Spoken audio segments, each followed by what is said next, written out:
हर साल सावन आता रहा और वो भोलेनाथ से मांगता रहा, पर उसे समझ नहीं आया मंजिल सिर्फ मांगने से नहीं, चलने से मिलती है। राहुल एक छोटे शहर का लड़का था, पढ़ाई में ठीक ठाक, लेकिन किस्मत कुछ साथ नहीं दे रही थी। हर साल सावन आता, वो भोलेनाथ के व्रत रखता, मंदिर जाकर जल चढ़ाता और दिल से प्रार्थना करता, बस एक अच्छी नौकरी दिला दो भगवान। पर जब भी कोई नया कोर्स करने की बात होती या कोई तकनीकी स्किल सीखने का मौका आता, वो टाल देता, कहता अभी टाइम नहीं है, और बस या तो पूजा पाठ करने बैठ जाता या फिर दोस्तों के साथ घूमने निकल जाता। माँ बार बार समझाती, देख बेटा, भोलेनाथ मदद जरूर करते हैं, पर मेहनत तो तुझे ही करनी पड़ेगी। वो रास्ता दिखा सकते हैं, लेकिन चलना तुझे ही होगा। वो सुनता, पर हर बार टाल देता। अब सावन के व्रत रखते रखते 4 साल हो गए थे। हर साल वही प्रार्थना, वही इंतजार, पर न नौकरी मिली, न कोई रास्ता समझ आया। फिर पड़ोस के चाचा ने उसे अपने बेटे से बात करके उसकी कंपनी में नौकरी की बात चलाई। फिर एक दिन वो भोलेनाथ को जल चढ़ाकर सीधा इंटरव्यू देने निकल गया। पूरे रास्ते यही सोचता रहा, भोलेनाथ है ना, वो इंटरव्यू पास करवा ही देंगे।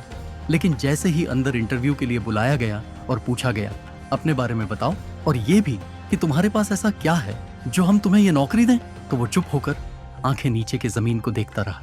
उसके पास न कोई तकनीकी स्किल थी, न अनुभव। उस दिन इंटरव्यू से लौटकर वो बहुत उदास घर आया।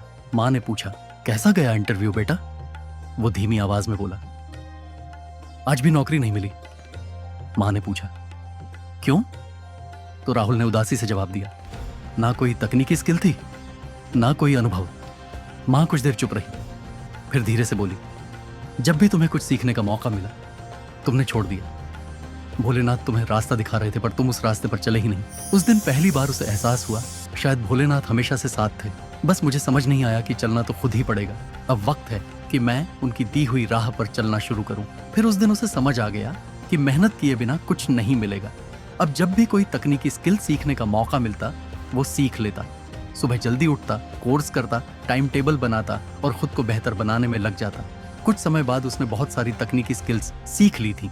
अब जिन कंपनियों ने उसे रिजेक्ट किया था, वही उसे ऑफर लेटर दे रही थी। अब वो हर सावन में व्रत रखता है, मंदिर भी जाता है, लेकिन अब भोलेनाथ से बस एक ही बात कहता है, मुझे रास्ता दिखाना महादेव, मेहनत मैं खुद करूंगा।